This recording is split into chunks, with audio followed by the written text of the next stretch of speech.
Eze Benson Okaiuga, the Egwuneleke, the second of Egwuneleke Okaiuga Nkwoegwu autonomous community.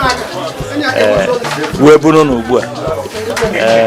Ha na-eme wo hende nanya ha me afranya.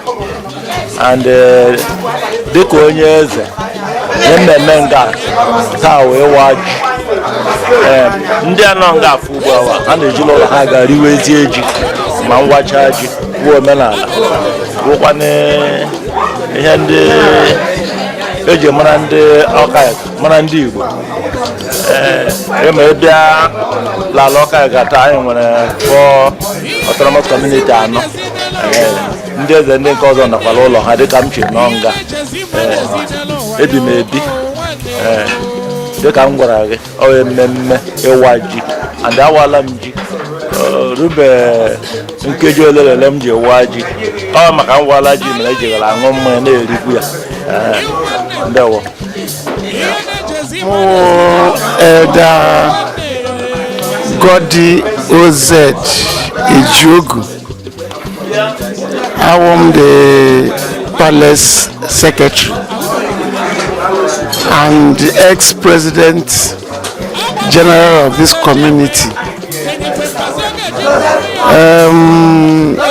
Iyale menga robo chikede tawo omelala aileme kwa afọ omelala iriji ọ ya nọ na palace onye eze anyị bụ eze Benson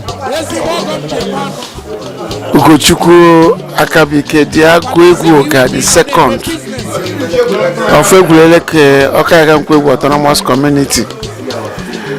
Here ya na-eme every year and ọ omenala anyị enwere otu obi si dị onye ọbụla ụtọ na ihe na-eme ụbọchị nke dị taa.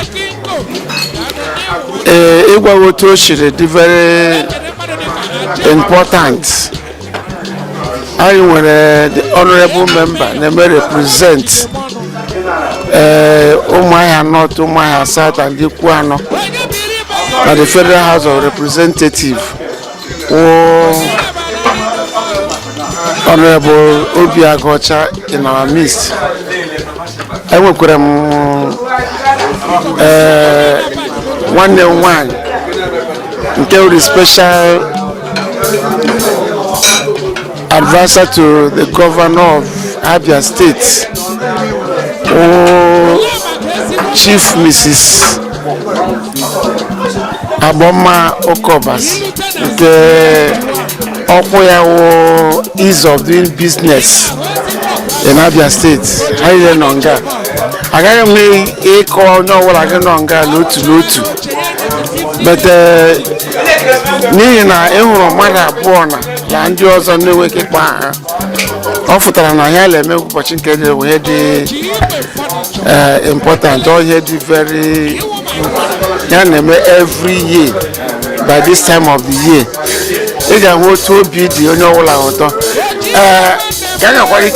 honorable Honorable Uzo Uku, or